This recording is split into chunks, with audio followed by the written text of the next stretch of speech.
O tema do nosso encontro, ou deste ensinamento, é livrai-nos do mal. E nós dizemos, esta passagem está na Bíblia. Quem é que nos ensinou a pedir isto a Deus Pai? Quando nos ensinou o quê?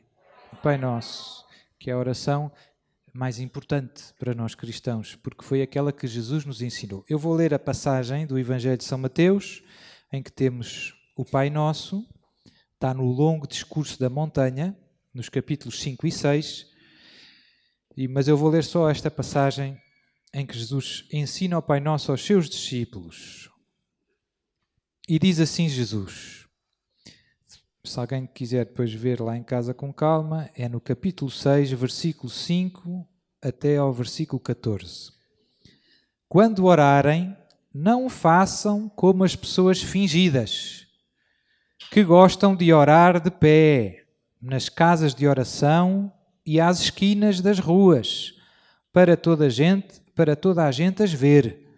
Garanto-vos que essas pessoas já receberam a sua recompensa.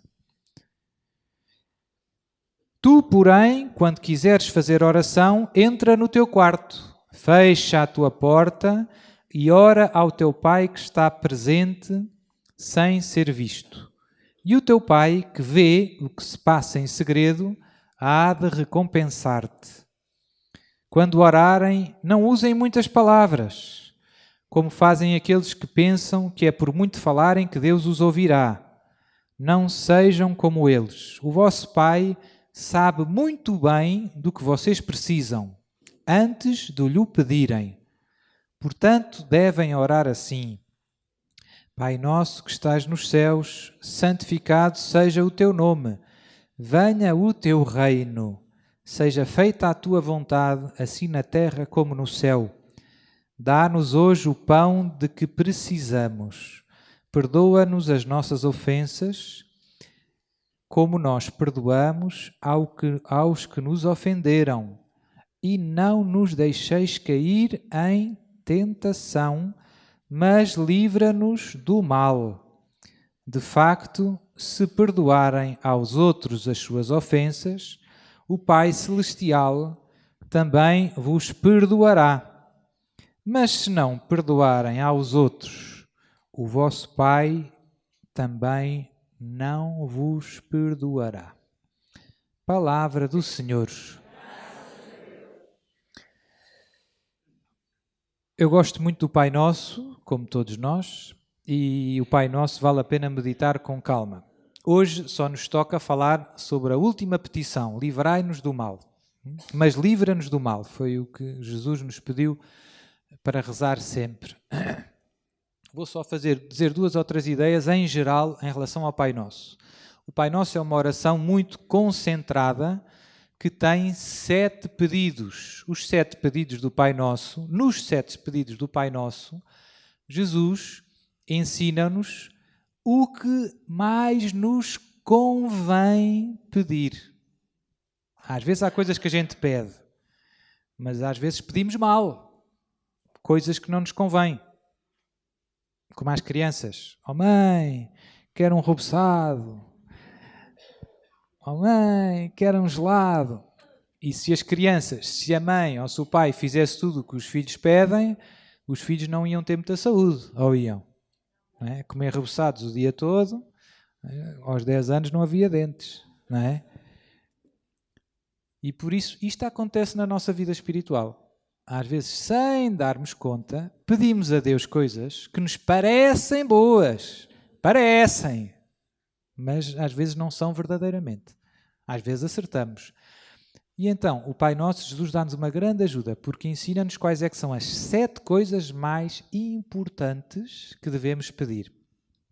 Não só nos ensina quais são as 7 coisas que devemos pedir mais importantes, mas ensina-nos a ordem de cada uma. Não estão todas ao mesmo nível, essas 7 coisas. Há umas mais importantes e outras menos importantes. Portanto, a ordem dos pedidos do Pai Nosso também é útil, mostra-nos o que é o mais importante de tudo. E a seguir o que é que vem a seguir. E a seguir, e a seguir, e a seguir, e a seguir, até a chegar ao livrai-nos do mal, que é a última. Não é a primeira, atenção, livrai-nos do mal. Depois, quem quiser em casa pode ir pensar no Pai Nosso. É bom, não é?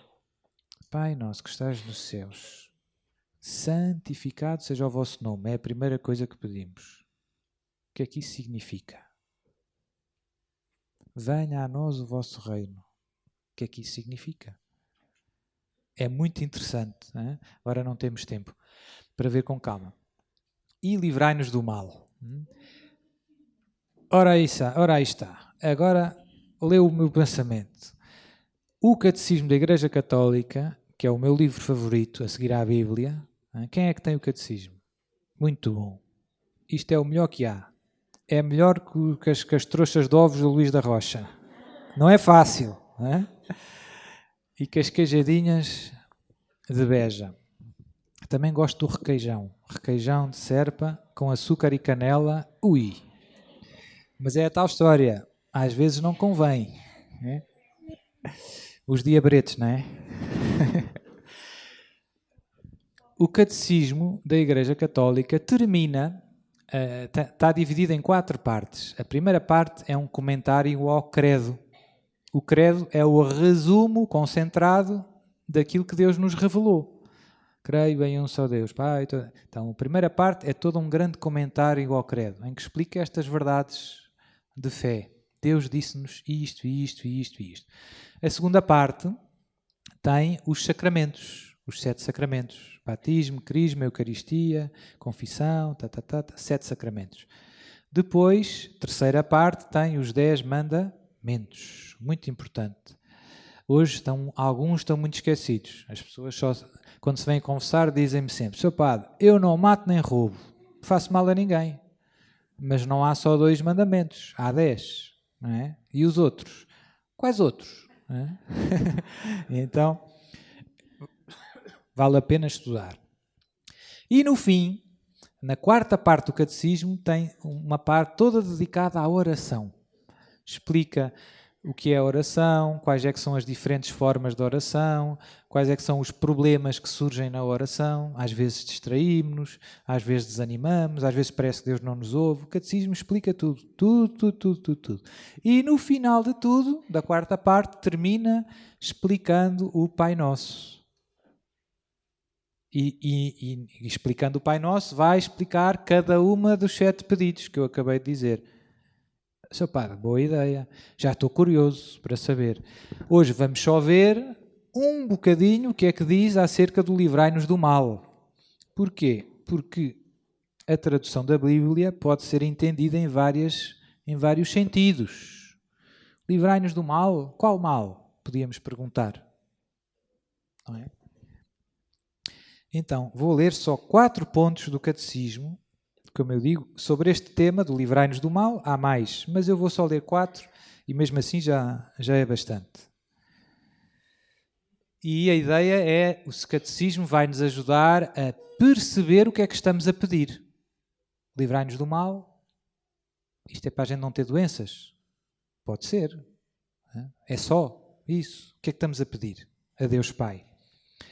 Então, vou ler do Catecismo, número 2851 até ao 2854. São 4 números. Nesta petição, o mal não é qualquer coisa de abstrato, diz o Catecismo. Designa uma pessoa, Satanás, o maligno, o anjo que se opõe a Deus, o diabo. É aquele que se atravessa no desígnio de Deus e na sua obra de salvação realizada em Cristo. Então, aqui o Catecismo já nos dá uma ideia muito clara. O mal igual a demónio, Satanás, maligno. Livrai-nos do mal, nós podíamos dizer livrai-nos do maligno. Em grego, a tradução da palavra grega podia ser maligno. Nós podíamos dizer, livrai-nos do maligno. Não nos deixeis cair em tentação, mas livrai-nos do maligno. Porquê é que não dizemos? Porque soa assim um bocadinho forte, se calhar. Assusta alguém. Mas, no fundo, é isso que estamos a dizer. Vou continuar a ler o Catecismo. Assassino desde o princípio, mentiroso e pai da mentira, Satanás, que seduz o universo inteiro, Foi por ele que o pecado e a morte entraram no mundo. Foi o pecado e a morte entraram por causa de Satanás. É pela sua derrota definitiva que toda a criação será liberta do pecado e da morte. Sabemos que ninguém que nasceu de Deus peca, porque o preserva aquele que foi gerado por Deus, e o maligno assim não o atinge.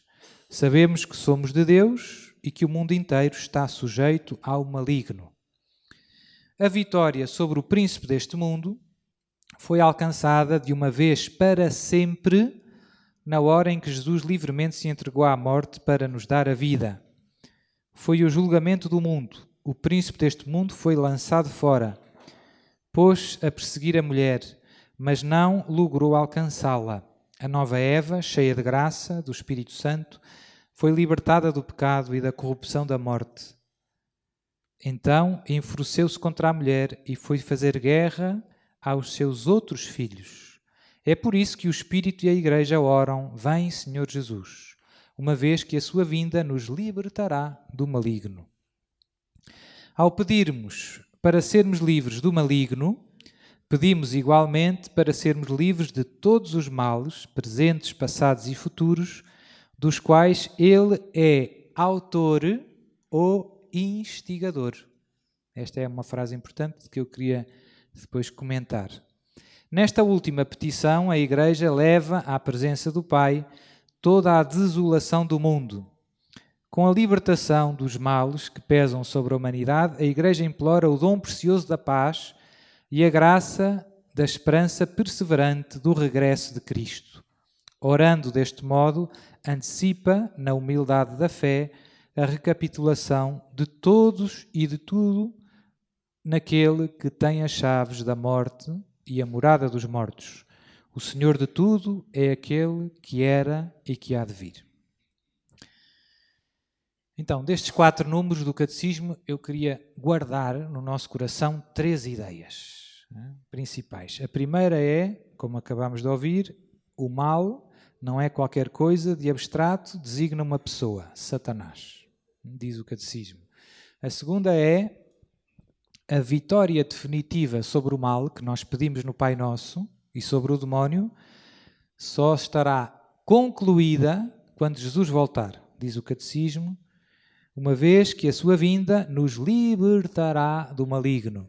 Ou seja, até Jesus voltar, nós andamos aqui nesta luta, nesta batalha. Nós gostávamos que não houvesse mais batalha, mas há. E por isso é que pedimos para Jesus vir e para nos libertar do maligno. E por isso enfim, já me estou a...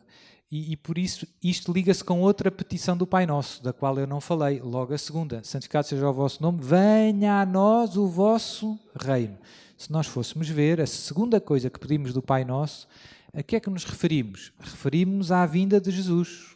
O Catecismo explica, quando nós rezamos, venha a nós o vosso reino, o que estamos a pedir é que o Rei, quem é o nosso Rei? Venha e ponha um ponto final no mal, no maligno e no tudo o que é mau. Isso, padre, isso é que era bom. É isso que vai acontecer. Em tudo o que é mau, tudo o que é mau, tudo. Não vai haver mais impostos.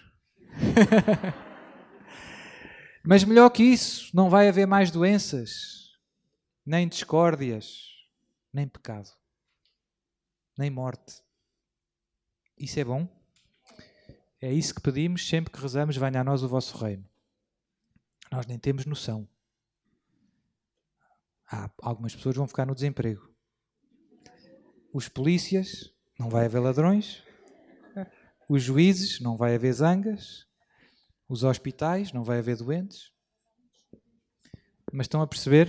Venha a nós o vosso reino, venham os novos céus e a nova terra. Há muitas pessoas que se escandalizam com o mal. Pensam, Sr. Padre, Deus é bom, mas como é que Deus permite isto?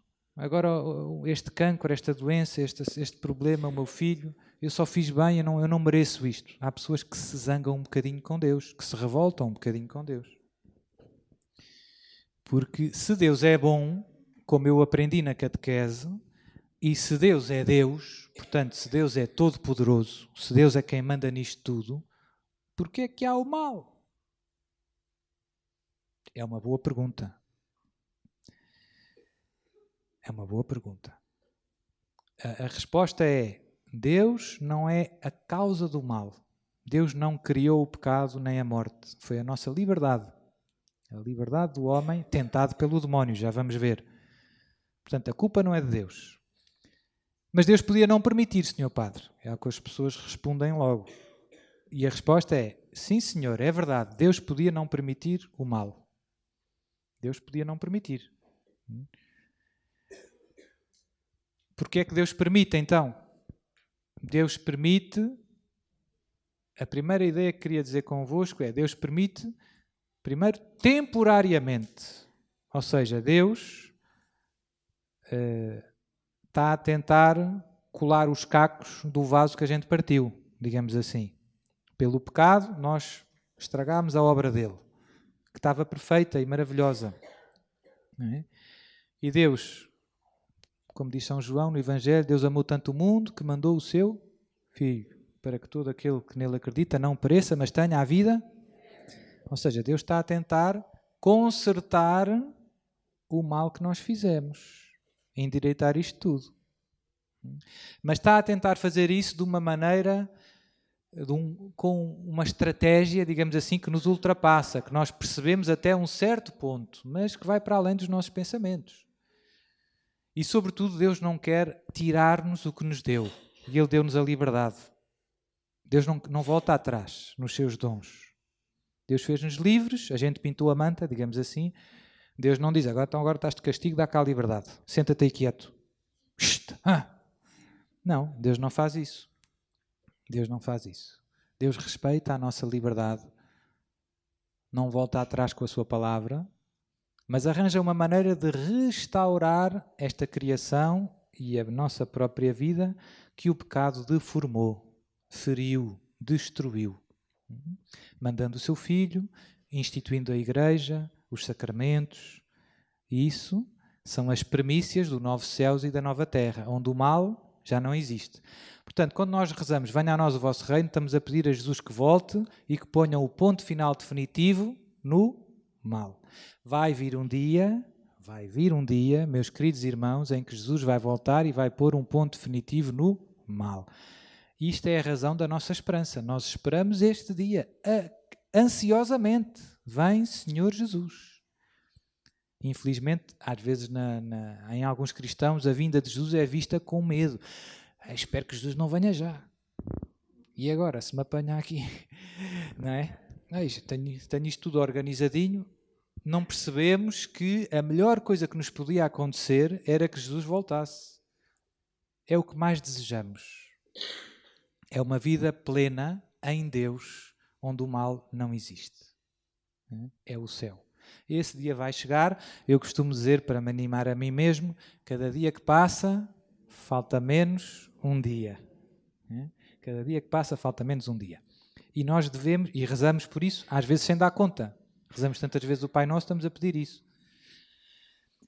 Mas a última ideia que queria sublinhar daqui, e depois já levantamos voo para o nosso tema, era que o demónio, diz o Catecismo, ao pedirmos para sermos livres do maligno, pedimos igualmente para sermos livres de todos os males, presentes, passados e futuros, dos quais ele é autor e instigador. Duas palavras que merecem alguma reflexão, que em geral nós não meditamos muito. Portanto, o demónio é autor de alguns males, não somos só nós, não é só a liberdade humana a causa do mal, e de outros ele é instigador. Quem é que é instigar? Instigar é picar, é tentar, é empurrar. Faz isto, vai, escapar. É o treinador do Sporting. Vai, chuta. Está a instigar os jogadores. Vai, corre, não sejas preguiçoso. Ou o pai, filho, estuda. Está a instigar, está a puxar por nós. Neste caso, o demónio faz isso para o mal. Como é que nós chamamos às instigações do demónio? Tentações. É engraçado que nas tentações também rezamos no Pai Nosso. Antes de livrar-nos do mal, o que é que nós dizemos? Não nos deixeis cair em... Ou seja, não nos deixeis cair nas instigações do inimigo. É ele que nos empurra para o pecado. Não é só ele. Também é importante dizer isto. Né? Às vezes nós pecamos sem tentações do demónio. É, Sr. Padre? É. Jesus ensina-nos na parábola do semeador que há 3 obstáculos para que a palavra, para que a graça de Deus dê fruto nas nossas vidas. Né? O demónio, o mundo e a carne. As nossas más tendências. O mundo que nos seduz com uma proposta de felicidade, no fundo, sem Deus. Não é? As pessoas às vezes correm atrás de coisas, sei lá o quê. Não é? Vou para a Suíça, não sei se aqui as pessoas vão muito para a Suíça, mas lá nas minhas paróquias toda a gente vai para a Suíça e para a Alemanha. Há coisas boas na Suíça. Chocolate. mas o que eu acho graça, ou não tem graça, é triste, não é? As pessoas, para construir uma casa melhor, que é uma coisa boa, não é má. Construir uma casa jeitozinha, com garagem, com ar-condicionado, com piscina, é bom? É. Mas para isso são capazes de fazer um sacrifício de 30 anos a trabalhar aos fins de semana e tudo. 12 horas por dia. E depois, para ir à missa ao domingo, agradecer a Deus que lhes deu a vida, que lhes deu o ar para respirarem, e os pais, e etc. Sr. Padre, não houve missa aqui na freguesia. Mas havia ali a 2 km. Mas não houve cá missa, o Padre não veio cá. Só vou à missa se for missa ao domicílio, Sr. Padre. É. Estão a ver? Estão a ver? Para fazer uma casa, que é uma coisa boa, eu estou disposto a sacrificar 40 anos da minha vida. Para dizer a Deus obrigado por tudo o que Ele faz por mim, e não é pouco, eu não dou 1 hora por semana. Será que isto é justo? Mas a maior parte das pessoas não vê. A maior parte das pessoas não vê que isto está errado. Deus não merece amor e gratidão, mas a maior parte das pessoas acha que 1 hora por semana é demais. Não é? Enfim, temos que, com paciência, tentar ajudar. Mas o demónio, como eu dizia, é tentador também. Não é o único, e ele também aproveita as nossas fraquezas e as propostas do mundo e trabalha em equipa, digamos assim. Esta atividade do demónio de nos tentar ao pecado é a atividade mais perigosa do demónio. As pessoas muitas vezes vêm ter comigo, Sr. Padre, eu estou possesso, reze por mim agora e tal. Estar possuído não me tira ao céu. Como ter um cancro não me tira ao céu. Ou estar desempregado. Faltar à missa ao domingo para ir ver o Sporting ou o Benfica, isso é que me tira ao céu. Conseguem perceber a diferença? Sofrer uma coisa má não me torna mau. Sofrer uma coisa má, Sr. Padre, tenho um cancro. Mas isso não me torna pecador. Não me torna uma pessoa má. Estou desempregado. Cometer uma coisa má, cometer o pecado, dizer é que implica o tal dizer que não a Deus, virar as costas a Deus. Fazer de outra coisa o meu Deus. E isso sim, fecha o meu coração à graça de Deus, faz-me perder o céu. E há alguma coisa maior que eu possa perder nesta vida que o céu?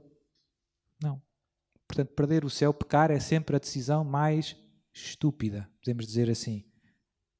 Não é boa ideia. Ter uma casa é bom, com piscina e não sei o quê, 3 garagens, é.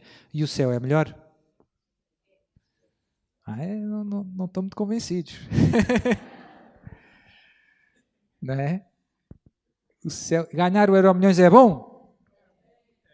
Então não é. Dá cá o Euromilhões já. Calma. Ganhar o Euromilhões é bom? Não é mal nenhum. Ir para o céu é bom? E se eu tivesse uma proposta e vocês tinham que tomar uma decisão? Quem quiser ganhar o Euromilhões, ponha-se aqui deste lado. Quem quiser ir para o céu, ponha-se deste. Mas não dá para escolher os dois ao mesmo tempo. Ou o céu ou o Euromilhões. E agora? Quem é que escolhia ir para o céu? E quem é que escolhia o Euromilhões e ir para o inferno? O problema é o inferno. Pois, exatamente. O problema é esse. Seu padre, o senhor agora tramou-me. O senhor tramou-me. Há uns que me dizem, quando eu faço isto nas paróquias, eu digo, seu padre, eu queria as duas coisas. Se desse era ótimo, não é? Mas o problema do pecado é esse. O problema do pecado é que é uma coisa... O pecado tem sempre qualquer coisa de bom. Tem sempre qualquer coisinha que senão ninguém pecava, não é? Nós não somos estúpidos, não é?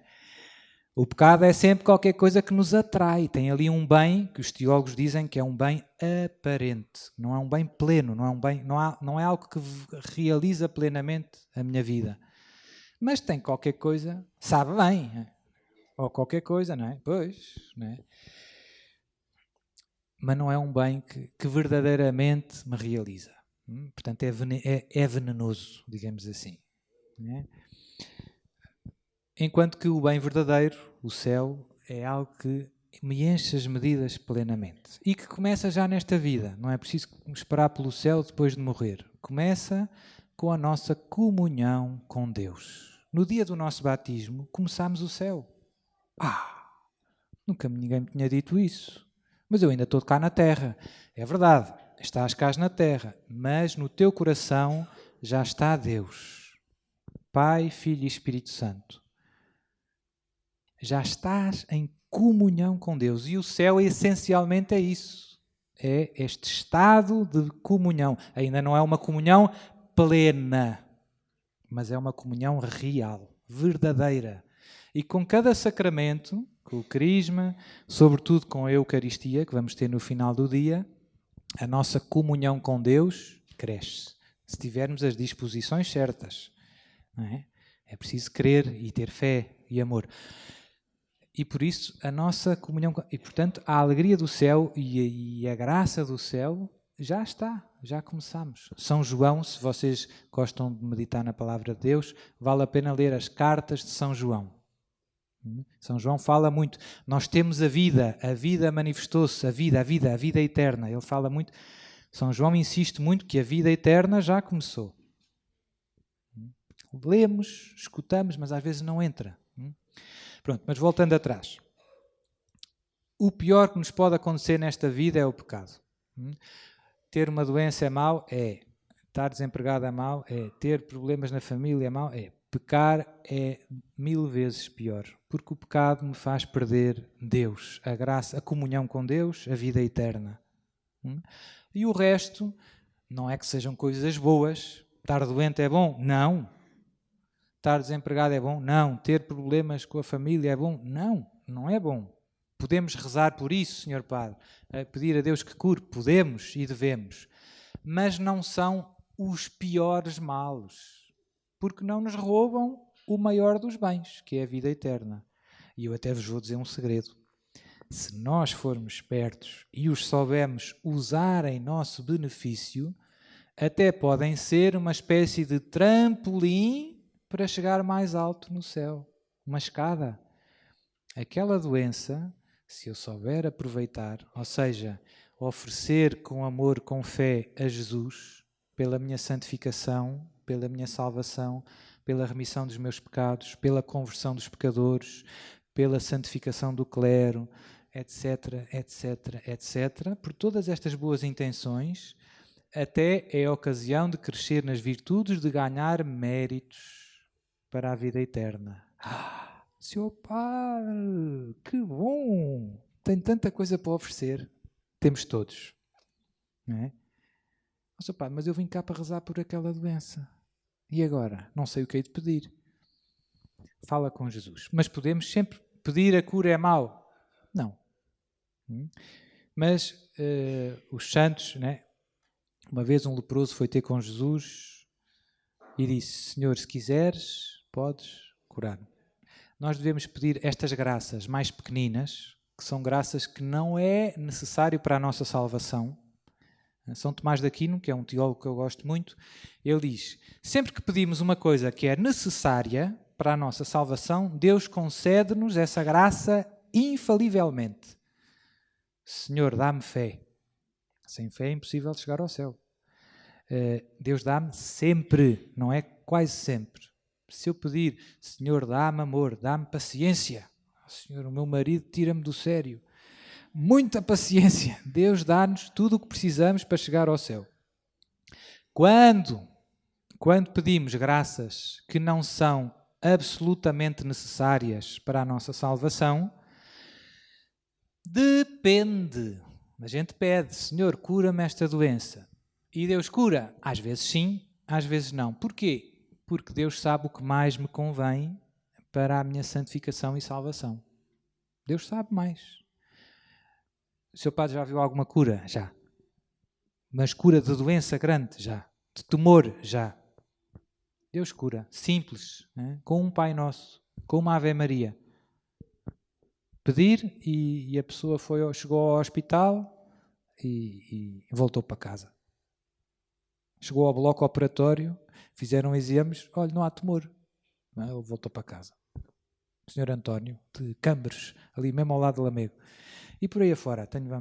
Isto para dizer, Deus às vezes faz coisas grandes, faz. Mas mesmo, e quando Deus faz isso, também tem muitas intenções. Quer ajudar a fé de muita gente ali à volta, para perceber que se esqueceu que Deus existe e que é todo-poderoso e que nos ama incondicionalmente, que nos mima, apesar de nós não merecermos. Mas às vezes não cura, porque aquela doença serve para, como dizia, para a nossa santificação e salvação. E às vezes salvação de alguém da nossa família. Nós às vezes pedimos umas coisas, mas não percebemos as consequências das coisas que pedimos. Senhor, cura-me desta doença, destas dores de cabeça. E depois Deus diz, olha, não percebes que essas dores de cabeça estão a trazer de volta ao teu filho? Estão a permitir que o teu filho chegue ao céu? Então dá-me mais umas, para ver se ele vem mais depressa. Não é? Às vezes não vemos tão longe como Deus vê. Zangamos-nos um bocadinho com Deus, fazemos umas birrazinhas. Não é? Eu quero agora. Não é? Mas Deus tem muita paciência e nós nem por isso. E com o tempo, às vezes vamos percebendo, às vezes não vamos. Não é? Portanto, onde eu queria chegar é que a tentação, o pecado, é a pior coisa que nos pode acontecer nesta vida. Tudo o resto, dito assim de uma maneira simples, são trocos. São coisas menos importantes. Não é indiferente, mas é bem menos importante. Portanto, a tentação, tudo aquilo que nos pode levar ao pecado, é que é algo muito perigoso. Porque nos pode fazer perder o céu. Temos que ter muito cuidado. E por isso nós, no Pai Nosso, rezamos sempre, não nos deixeis cair em tentação. Vale a pena pedir com fé. Porquê? Porque a tentação, nós não somos super-homens, somos fracos. É fácil cair ou não? É facílimo. Facílimo. Uma pessoa vai muito bem, acaba de rezar o terço, está todo contente, né? Chega aos sinais, atravessa-se ali um palhaço à frente. Oh, seu... Lá se vai tudo. É uma chatice. Não é? É uma chatice. Estava a correr tão bem o dia, não é? Portanto, a gente cai com facilidade. Cai com facilidade. Somos fracos. Por isso, temos que pedir continuamente a Deus ajuda neste combate perigoso das tentações. Porquê é que Deus permite as tentações, Senhor Padre? Mais valia não havermos tentações. Deus permite as tentações para o nosso crescimento espiritual. Na vida espiritual, a vida espiritual é um bocado como a vida do corpo.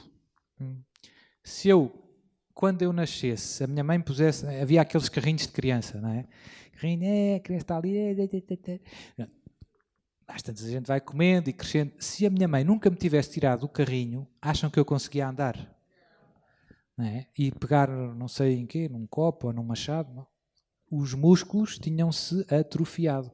Quando alguém parte uma perna e fica 3 meses de cama, tira o gesso, não sei se já repararam, e há uma perna que está magrinha. Há uma perna que está magrinha. E depois é preciso fazer fisioterapia, não sei o quê, porque os músculos, por falta de exercício, atrofiam. Na vida espiritual, o que é que são os nossos músculos? são as virtudes. A palavra virtus significa força. As virtudes são músculos da alma, digamos assim, tal como os músculos do corpo, que nos dão capacidade, que nos dão força para fazer o bem e para evitar o mal, as virtudes morais. Há dois tipos de virtudes. Há as virtudes que aperfeiçoam a nossa capacidade de conhecer, são as virtudes que nos ajudam a pensar corretamente para evitar o erro, com o estudo, não é? Por isso é que a gente vai para as aulas, etc., para a gente aprender a pensar e conhecer o que as coisas são. E depois há as virtudes que nos ajudam não a conhecer as coisas, mas a viver corretamente. Uma coisa é pensar corretamente, outra coisa é viver corretamente.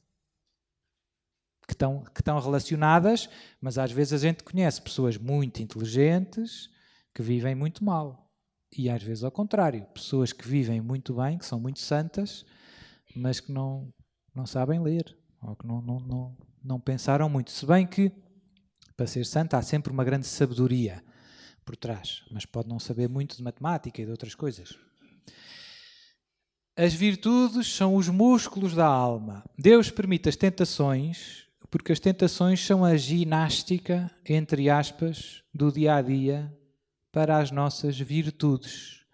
Se eu não tivesse escadas em minha casa, não subia degraus. Se eu não subisse degraus, as minhas pernas não estavam tão fortes como estão hoje. O que é que eu quero dizer com isto? Que quando vem uma tentação, agora vou comer mais uma taça de mousse. E alguma coisa me diz assim, calma Duarte, tens juízo. Agora não. Ainda por cima, daqui a pouco tempo vais celebrar a missa. Não podes, senão não podes comungar. Porque temos que fazer 1 hora de jejum antes da comunhão. E, portanto, agora não. Então, a tentação é a ocasião de eu fazer um ato de virtude. Eu tive que fazer um ato de virtude de temperança. Tive que dizer ao meu corpo, agora não.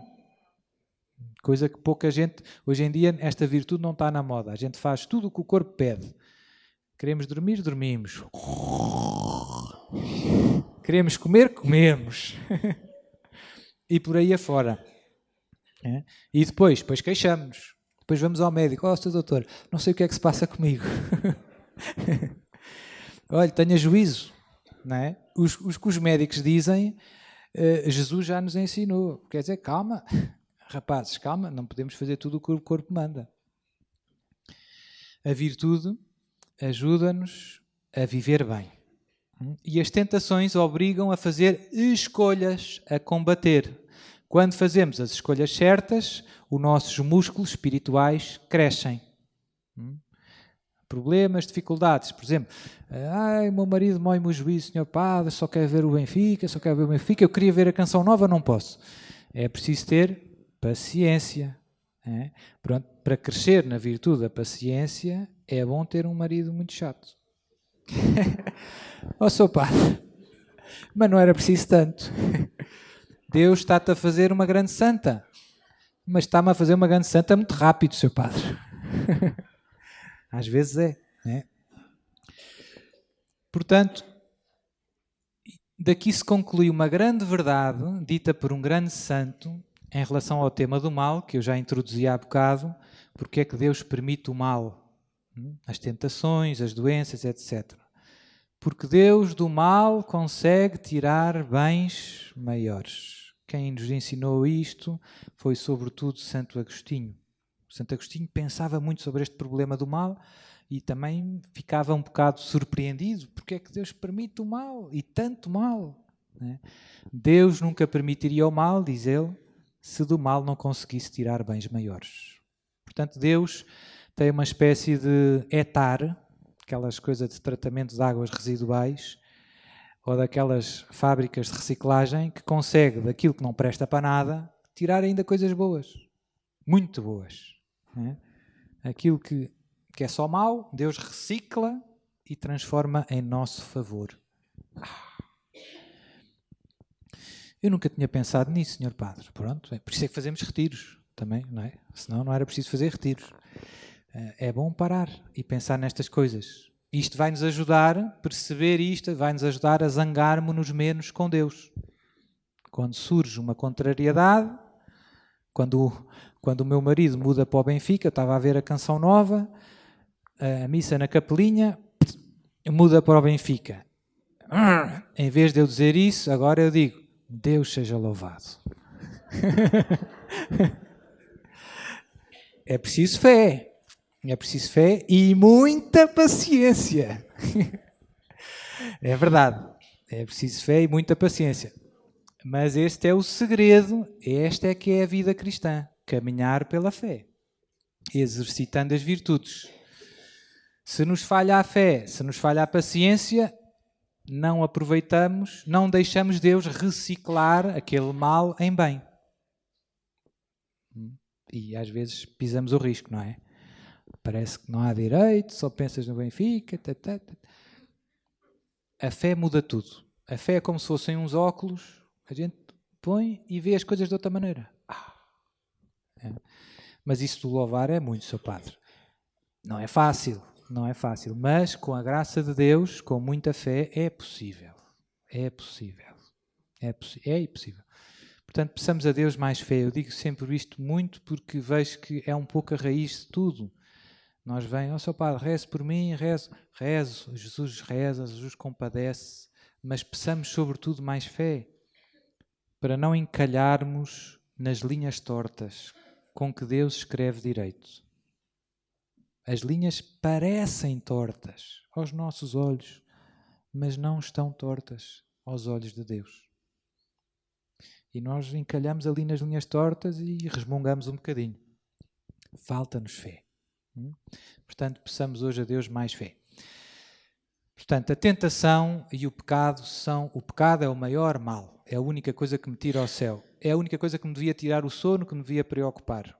E por isso, uma consequência disto devia ser nós vivermos com muito entusiasmo, com muito fervor, com muito empenho, um dos maiores sacramentos que Jesus nos deixou, o sacramento da confissão, da reconciliação. O que é que acontece na confissão? Nós chegamos lá, a nossa alma vai suja pelo pecado, digamos assim, e depois a misericórdia de Deus lava-nos, purifica-nos e nós saímos cheirosinhos, muito cheirosinhos. Também é preciso fé, como para qualquer sacramento, mas é das maiores graças que Deus nos dá. Que bom que é ouvir pela boca do Padre as palavras de Jesus: eu te absolvo dos teus pecados. É o Padre que diz, mas é Jesus que absolve. Há pessoas que dizem, eu não me confesso, o Padre é um homem, é um pecador como eu. É verdade, se calhar até é maior que tu. Mas ele tem o poder de absolver. Jesus disse, recebei o Espírito Santo, a quem perdoardes os pecados, serão perdoados. Mas eu gosto mais de me confessar diretamente a Deus. Pois, mas Jesus nunca disse, confessa-te diretamente a Deus e serás perdoado. Nunca. Por menos na minha Bíblia, nunca encontrei isso. Portanto, eu não posso confessar a mim mesmo, também vou confessar a outros padres. Sou padre, mas é que eu não gosto de me confessar. Gostar, ninguém gosta. Não é? É como levar uma injeção. Mas aquilo faz bem à saúde. Não é? Tomar um comprimido. Eu gosto pelo bem que faz. Não é? É sempre uma humilhação. Mas faz bem à nossa alma. E é um grande ato de verdade. Porque às vezes nós esquecemos que somos pecadores. Até achamos, vou ali ao grupo de oração, E então, cuidado, não esqueças quem és. Sem a graça de Deus somos uns bandidos, todos, sem exceção. São Francisco de Assis, conhecem a história, não é? Dizia, eu sou o homem mais pecador do mundo. Depois o irmão Leão, acho que era o irmão Leão, dizia, irmão Francisco, isso não é verdade. E São Francisco disse, se qualquer pessoa tivesse recebido as graças que eu recebi de Deus, teria feito muito melhor. A partir daí o irmão Leão nunca mais me disse nada. pouca coisa, digamos assim. A confissão obriga-nos a reconhecer a nossa condição de pobres pecadores. E a boa notícia é que Deus nos ama, é nosso Pai, nós somos seus filhos e não se cansa, como diz o Papa Francisco, de nos perdoar. Vem, meu filho. É como quando eu comecei a andar de bicicleta, a minha bicicleta tinha rodinhas. E depois os meus pais tiraram as rodinhas, mas o banco era um bocado alto. Eu chegava mal ao chão. Chegava aos pedais, mas chegava mal ao chão. E então o que é que aconteceu? Durante umas semanas, esfolava os joelhos todos os dias. E depois a gente chega à casa, oh mãe, mercuriocromo, betadine, não é? Nos joelhos. E como eu gostava de andar de bicicleta, todos os dias, mais uma esfoladela e mais uma esfoladela. A minha mãe cansava-se de pôr betadine? Não. Mais betadine, mais betadine. Deus não se cansa. Deus alegra-se quando vamos ter com Ele e sobretudo, arrependidos. Não é? E cura. Há muita gente que desanima ao seu padre, mas eu já fiz muitas vezes a mesma coisa. Às vezes, nós não conseguimos vencer um mau hábito de um dia para o outro. Eu perdi a paciência com o meu marido. Sempre que muda para o Benfica, eu não me aguento. Sai-me, Senhor Padre. É mais forte que eu. Mas há esperança. Luta com a graça de Deus. Luta com a graça de Deus. E, a seu tempo, os frutos virão. Hoje vivemos num mundo em que as pessoas têm pouca paciência, pouca perseverança. É como se a gente quisesse plantar uma laranjeira e no mesmo dia à tarde comer uma laranja. Isso é muito. Calma aí. Temos que ter paciência. É um caminho lento. Na vida espiritual é igual. Tal como o nosso corpo não cresceu de um dia para o outro, as virtudes não crescem instantaneamente. É preciso um passo hoje, outro passo amanhã, e com o tempo as coisas vão melhorando. O demónio é também, dizia o catecismo, autor do mal. Causa alguns males. Não é o instigador do pecado, isso já vimos. O tentador do demónio, a ação normal do demónio é tentar o homem ao pecado. Tentar associar o homem à sua revolta contra Deus. Sr. Padre, mas eu ouvi dizer que o demónio não existia. Eu ouvi uma pessoa dizer, olha, isso do demónio não é bem assim. É uma figura de estilo. No tempo de Jesus as pessoas pensavam que havia demónios, mas hoje a ciência mostrou que não existem demónios. Isto é um erro que se difundiu muito. Primeiro porque a ciência não consegue determinar com o método experimental se existem demónios ou não existem, porque os demónios são seres espirituais. Portanto, não há nenhuma balança que diga, pense, nem nenhum microscópio consiga ver o demónio nem pesar os demónios. São seres espirituais. E depois, o que a Igreja sempre ensinou, e essa é a interpretação correta da Bíblia, se não entramos no cá para mim, já ouviram cá para mim, Sr. Padre, o demónio não existe, cá para mim não existe. Então aí cada cabeça uma sentença. Não é? Não saímos desse problema. É o problema que têm, infelizmente, os nossos irmãos protestantes. Não sei se sabem, nos Estados Unidos há mais de 40.000 igrejas protestantes. Porquê? Porque cá para mim uma coisa, cá para mim outra. Então, quando não nos entendemos, abrimos uma nova igreja. Nós não, nós somos católicos, graças a Deus. A Igreja Católica foi a igreja fundada por Jesus há 2000 anos. Existe uma continuidade histórica entre a última ceia de Jesus e a missa que nós vamos celebrar daqui a pouco. Os apóstolos que Jesus ordenaram outros bispos, até ao Dom João Marcos, ininterruptamente. E Jesus deu aos apóstolos um carisma do Espírito Santo para interpretar sem erro a palavra de Deus. Se assim não fosse, podemos dizer que estávamos feitos ao bife. Podíamos desviar-nos da verdade. Podíamos. Jesus disse-nos uma coisa e depois com os séculos as nossas ideias baralhavam-se. Mas não. Jesus deu-nos o Espírito Santo e aos seus apóstolos deu-lhes um carisma de não se afastarem da verdade, de proclamarem sempre a palavra de Deus sem acrescentar nada e sem perder nada pelo caminho. E isso, e essa tradição ininterrupta, esse magistério, esse ensinamento dos apóstolos está condensado, bem concentrado, com pau, néctar de pera, no catecismo.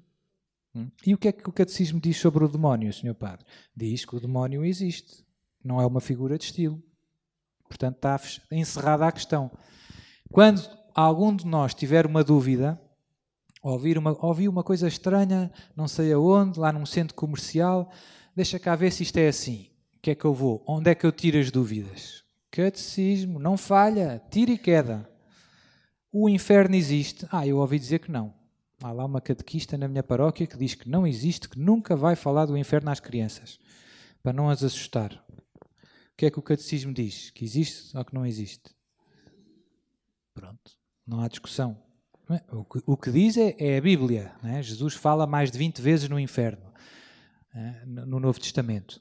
Depois o catecismo ajuda-nos a interpretar bem a Bíblia, porque alguém podia dizer, mas isto era no tempo de Jesus, achavam que era assim. O catecismo resolve todas as dúvidas. Ficamos vacinados contra o disparate. Ficamos vacinados contra o disparate. É uma boa vacina, gosto muito. Obviamente não é para andar a assustar as pessoas, mas é bom. Olá, irmã, tudo bem? Mas é bom conhecer bem o catecismo, porque no tempo em que vivemos, infelizmente, ouvimos de tudo e mais alguma coisa. De tudo. As pessoas vêm perguntar as coisas mais extraordinárias. Seu padre, uma criança que não é batizada pode entrar na igreja? Porquê é que não há de poder? Onde é que está escrito? Não pode. Não é? As pessoas perguntam as coisas, inventam cada coisa. Seu padre, posso abrir o guarda-chuva se não tiver a chover? Pode. Se quiser, pode. Não é? Quer dizer, às vezes, portanto, deixemo-nos, onde é que eu quero chegar?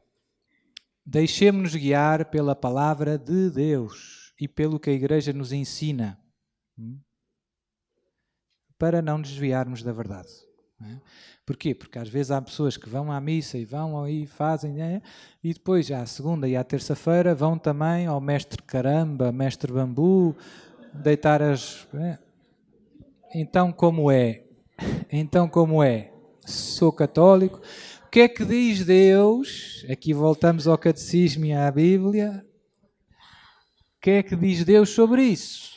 O que é que diz a palavra de Deus sobre isso? Deus fala da adivinhação e da magia. Será que fala? Fala e muito.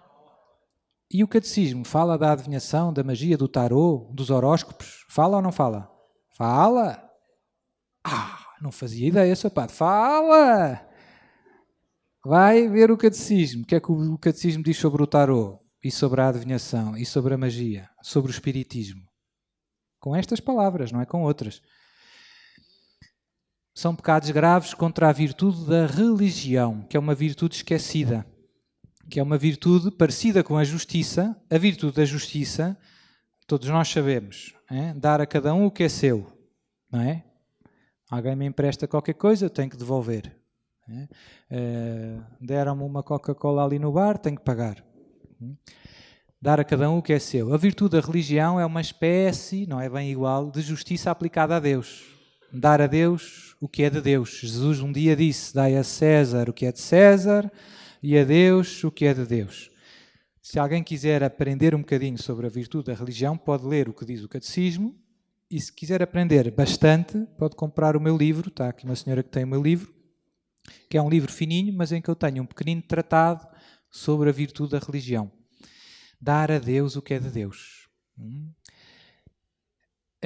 Existem 2 grandes pecados. Quem quiser pode comprar lá atrás. Eu não ganho nada com o livro, a não ser a vossa salvação, que é o que me interessa. A virtude da religião, fundamentalmente, tem 5 atos, que eu vos digo rapidamente, que é a adoração, é um ato da virtude da religião, a devoção é um ato da virtude da religião, a oração, o sacrifício e o voto e os juramentos. São 5 atos. Portanto, está tudo bem explicado no livro.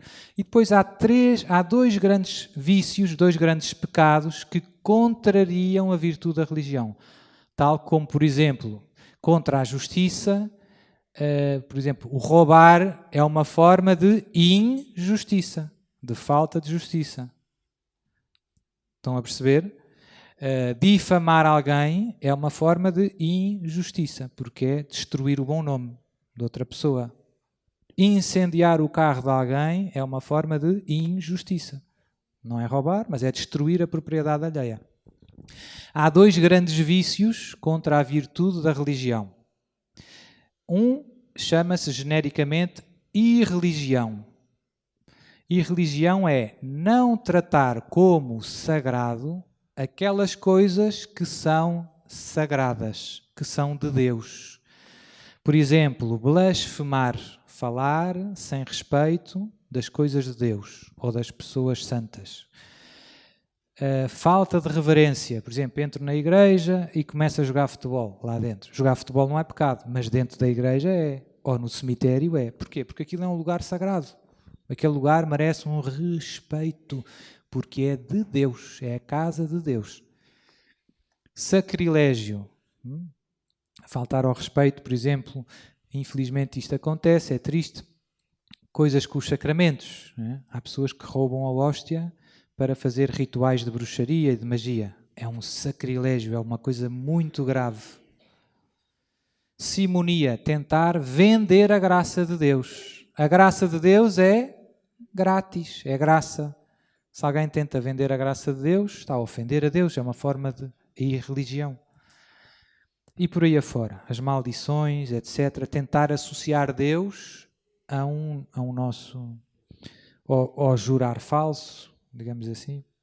Portanto, todas as formas, genericamente isto resume-se, como eu dizia, no não tratar com o devido respeito, como sagrado, tudo aquilo que é sagrado. Não é? E depois há outro tipo de vício que é a superstição.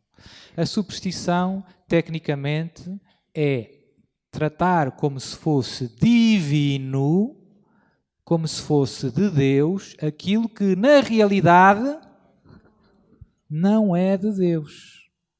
Isso é pecado. É divinizar alguma criatura ou força criada que não é divina. E isto tem 3 formas. Idolatria. Né? Idolatria, os povos pagãos adoravam, por exemplo, alguns animais. Né? Na Índia, a vaca, não sei o quê. Divinizar algumas ou forças da natureza, não é? O trovão, não sei o quê. Isso é que é Deus. O trovão é Deus. Não, o trovão não é Deus. Portanto, o trovão não merece orações nem sacrifícios. O Criador do céu e da terra é que merece. Idolatria. E a gente hoje, na nossa cultura, faz isto mais com as coisas da vida. O Deus dinheiro, não é? Idolatria do dinheiro, o Deus prazer, o Deus poder. Estes são os deuses do nosso mundo, os ídolos do nosso mundo. E mais 2 formas, adivinhação e magia. A adivinhação é divinizar uma fonte de conhecimento que não é divina, que não vem de Deus. Voltando à história das cartas do tarô, invocar os mortos, espiritismo, centros espíritas. Quem guia a minha vida já não é a palavra de Deus, mas são as cartas. Não é? Estão a ver a diferença? Isso ofende a Deus. As cartas não são palavra de Deus, mas as pessoas recorrem às cartas como se uma força sobre-humana falasse através das cartas. Pecado grave contra a virtude da religião, contra o primeiro mandamento da lei de Deus, que diz: não terás outros deuses. Não terás outros deuses. E a magia faz a mesma lógica, mas não com uma fonte de conhecimento, mas com uma fonte de, digamos assim, de poder conseguir determinado objetivo, determinado efeito, e invocando não o Deus Criador, Todo-Poderoso, mas outras forças que me podem ajudar a curar uma doença, reiki, a ter um filho, não é? Agora temos imensas massagens e coisas esotéricas que estão por todo o lado, até nas escolas, às vezes católicas. É uma confusão. Yoga, etc. Yoga, Reiki, etc. Está tudo bem explicadinho no meu livro, com mais bibliografia para quem quiser aprofundar estes temas. Estes pecados de adivinhação e de superstição, além de ofenderem a Deus gravemente, um pecado contra o primeiro mandamento da lei de Deus, como vocês podem constatar no Catecismo da Igreja Católica, têm outro problema espiritual. Abrem o nosso coração, implicam sempre um certo pacto com estas forças ocultas. Ou seja, eu estou a pedir à força que inspira o tarô ou à força que atua no Reiki que me salve, que me ajude. Estou-lhe a abrir a minha vida, o meu coração. Estou-me a confiar a essa força. Quando eu faço isso, quem é que aproveita? O inimigo. Mete a unha ou a pata, para dizer melhor. E nos exorcismos, nestes 9 anos, eu tive, para terem uma ideia, cerca de 313 casos de exorcismos. São alguns, não são 2 nem 3. Atualmente tenho cerca de 45 que estou a acompanhar. Em 99% destes casos, estas pessoas passaram por formas de adivinhação e de magia. Ou seja, essa é a grande porta de entrada dos distúrbios diabólicos extraordinários que podem chegar à possessão. Os distúrbios diabólicos extraordinários normalmente são a vexação diabólica, a obsessão diabólica, a possessão diabólica e a infestação diabólica. Agora não tenho tempo para explicar sobre isto, mas à tarde vamos ter 2 momentos de perguntas e respostas. Portanto, este ensinamento faz aqui, digamos assim, de aperitivo.